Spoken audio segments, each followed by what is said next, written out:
Welcome to the Doyenne of Death Podcast, funeral planning for those who don't plan to die. It's all about end-of-life issues and getting the conversation started about our 100% mortality rate. This series is hosted by Gail Rubin, certified thanatologist and the Doyenne of Death. A doyenne is a woman who's considered senior in a group and knows a lot about a particular subject. So here to talk about the subjects we sometimes avoid is author, speaker, and the Doyenne of Death, Gail Rubin.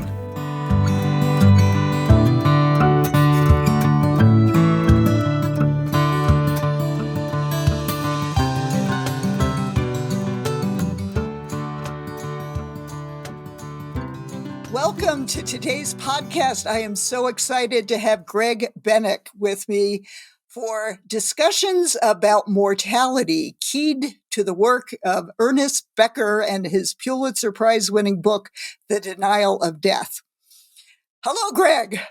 Hi. Good morning for me. And so honored and happy to be on your podcast. It was an honor to meet you. And I was just excited about this for the last few weeks. This is great that it's happening. Well, and it's amazing how we connected. We are both members of the National Speakers Association, and we were here at the winter conference, Thrive, and somebody else suggested that you connect with me.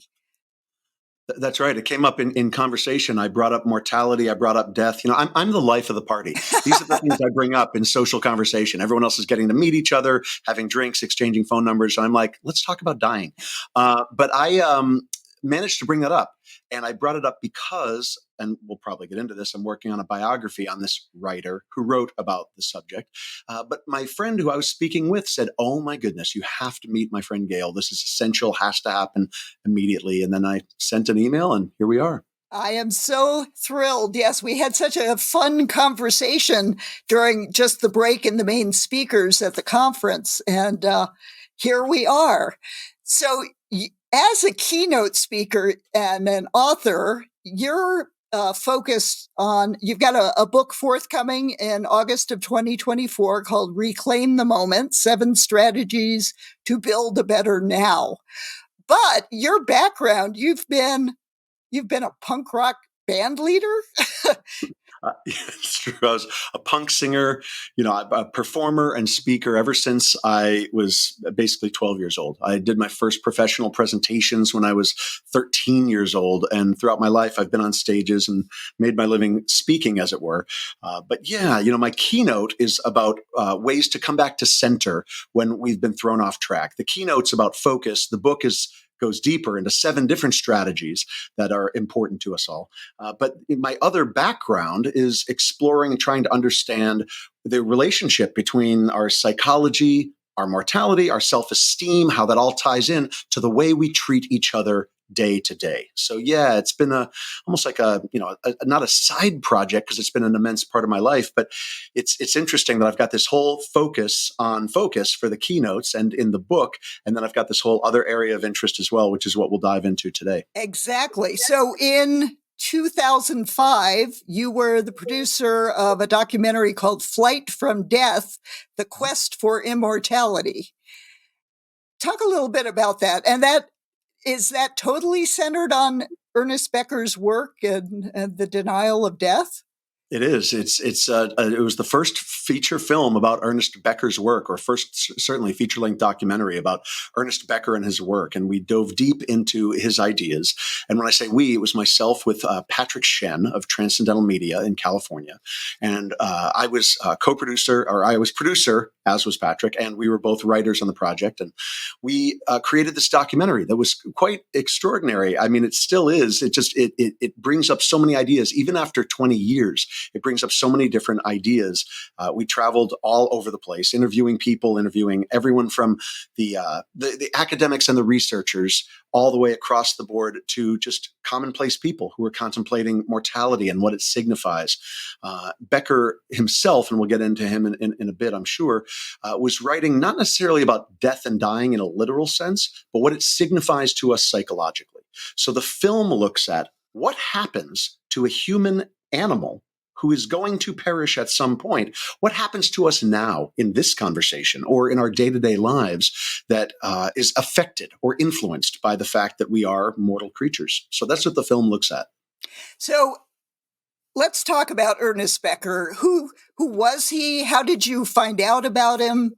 And a little bit about that Pulitzer Prize winning book, The Denial Absolutely. of Death. Yeah. Yeah. So when I graduated college, I had an academic mentor, one of my professors, who was also a dear friend, a man named John Wilson.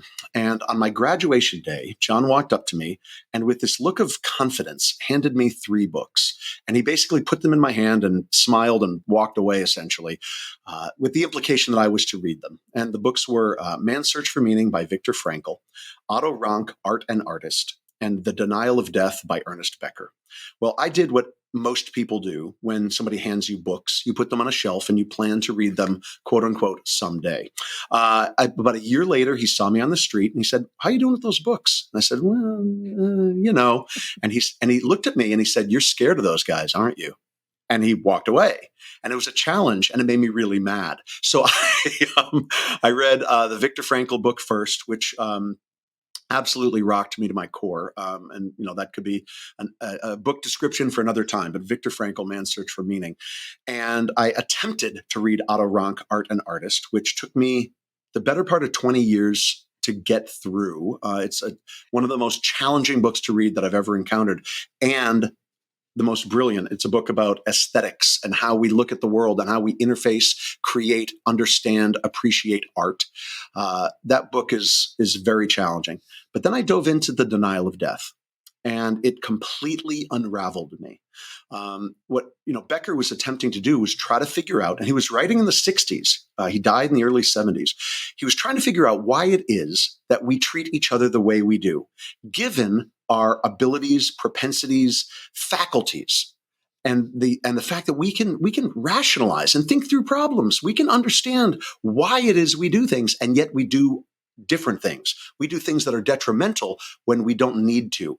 And he wasn't just talking about we get mad at a friend or a spouse or something. He was asking, why are we literally kicking the crap out of each other all over the world? Why are we killing each other when we know that we're all, quote unquote, in this together? And I say, quote unquote, my words, not Becker's.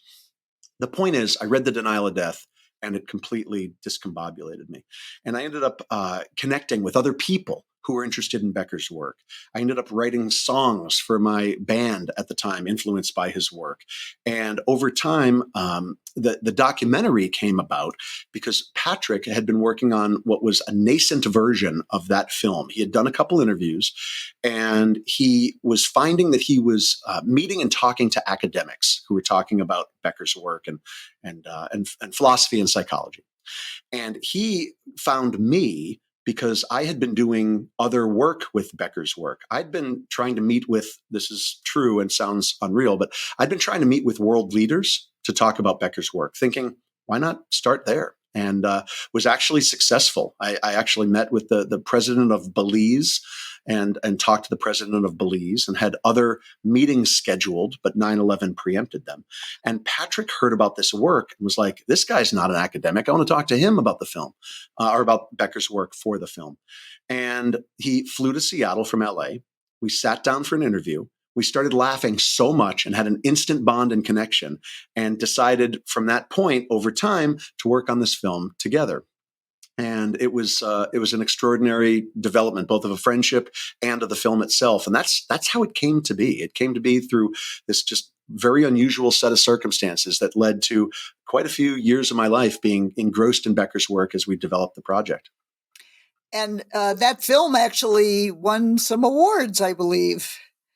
It did. It won Best Documentary Awards. It was kind of a freight train through the film festival circuit. It was pretty wild. It wasn't a situation where we won at Sundance and we won at Telluride and we won at these major prestigious festivals. But any festival that we entered, we were winning. There was 7 Best Documentary Awards, juried awards, and whatnot. It was quite amazing. We flew all over with the film. Flew to Maui, to the East Coast of the U.S. It showed in Australia. Flight from Death actually had a showing in Antarctica. That was an arranged showing in Antarctica for the people at the Roald Amundsen Station, as I remember, if I remember correctly. But it showed on all 7 continents, which is pretty remarkable. So what is it about Ernest Becker and the idea of death that is so compelling that you've won all these awards with the film? Well, I think there's a universality to the fact that we as human beings are temporary creatures.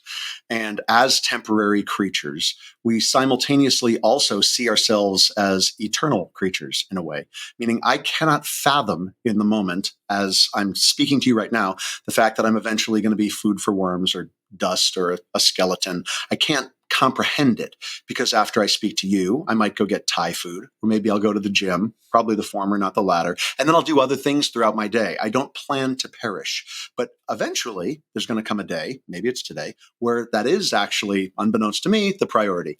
The point is that in the midst of that sort of dual reality, we have a problem. What happens when a temporary creature who sees itself as eternal, in a sense, exists in the world? That's a psychological schism-producing situation where we feel eternal, but in fact are quite temporary. So the psychological ramifications of that are pretty immense. They're pretty immense. And that's what Becker was writing about, and that's what fascinated me about his work. There's a call-out quote in the teaser for the documentary, a quote by Becker that says, "The essence of normalcy is the refusal of reality." That's pretty powerful.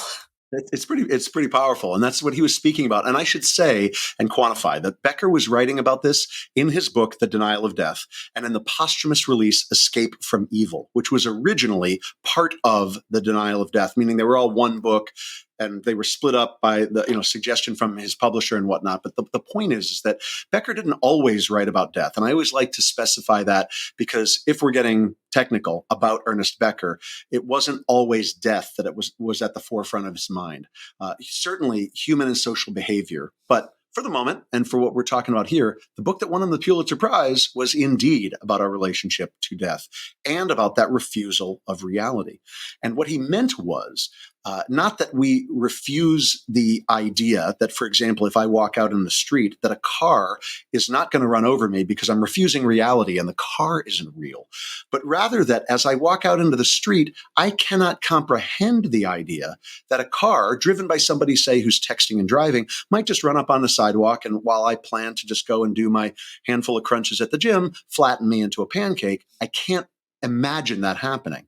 So my normalcy is essentially an illusion of sorts. I walk throughout my day thinking, well, there's no possible way that my heart is going to go out. There's no possible way that a plane is going to drop out of the sky onto my head. There's no possible way that this, that, or the other thing may or may not happen. And in fact, I can't even conceive of that happening in 20 years, right? In 20 years, we're going to be sitting right here having another one of these conversations. We won't have aged a bit. Everything will be fantastic and wonderful and, rainbows and puppies. I can't imagine that in 20 years, we both might be long deceased and remembered by a handful of people. I can't imagine it. The essence of my reality, the essence of normalcy for me is the refusal of a reality that is unfortunately quite real for all of us, which, as you and your listeners well know, is either simmering under the surface or at the forefront of our thoughts or pushed somewhere in our denial mechanism. There's so much to unpack there. When I think about Becker writing The Denial of Death, he was, did he have some kind of cancer? Well, he was writing The Denial of Death, and he didn't realize how bad his health was. His health was getting worse, and he died. There's this convergence of events where the book is coming out, he is dying, his ideas are coming together, and he dies. All of those things happen, within a very short time of one another.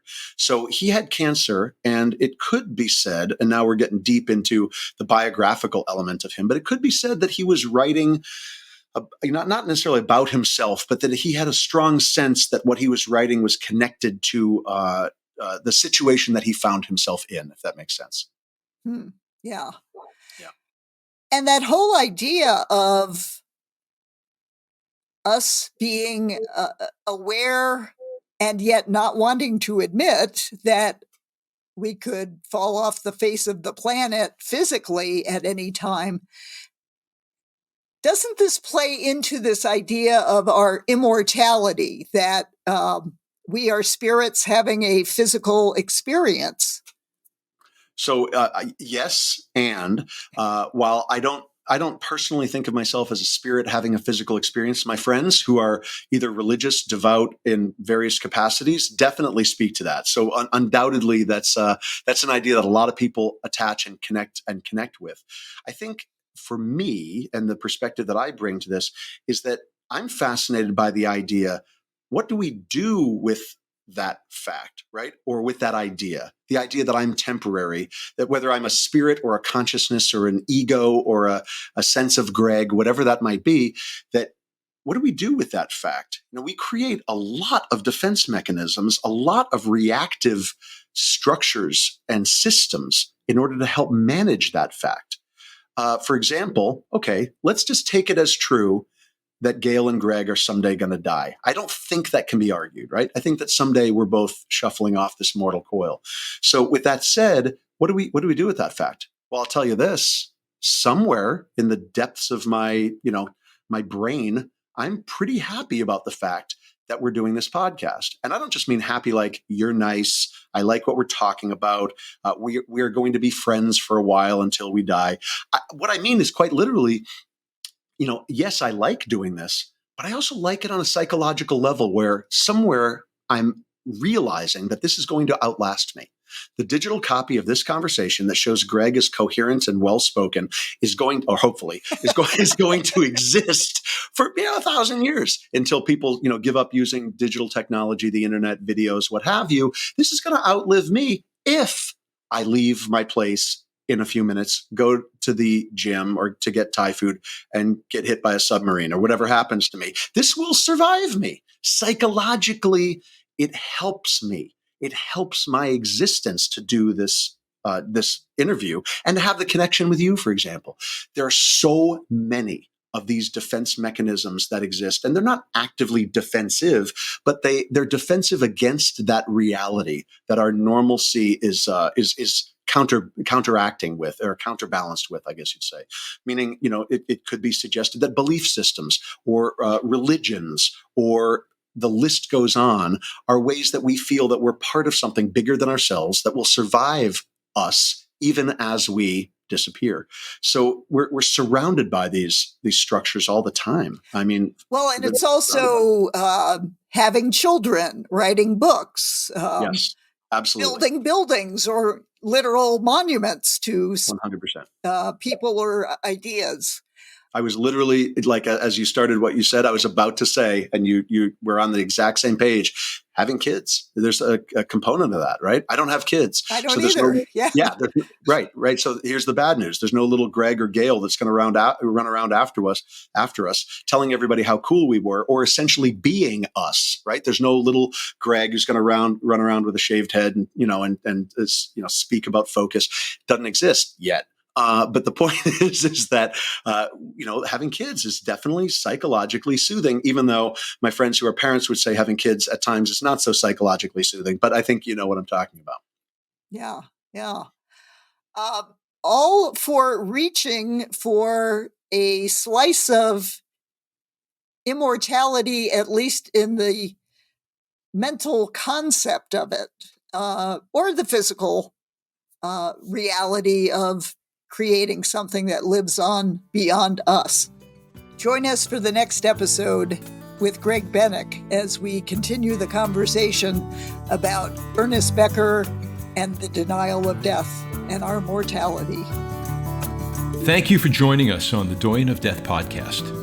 You can find episodes of this podcast and past episodes of A Good Goodbye with Gail Rubin on iTunes or wherever you listen to podcasts. For more information on Gail's work, visit agoodgoodbye.com.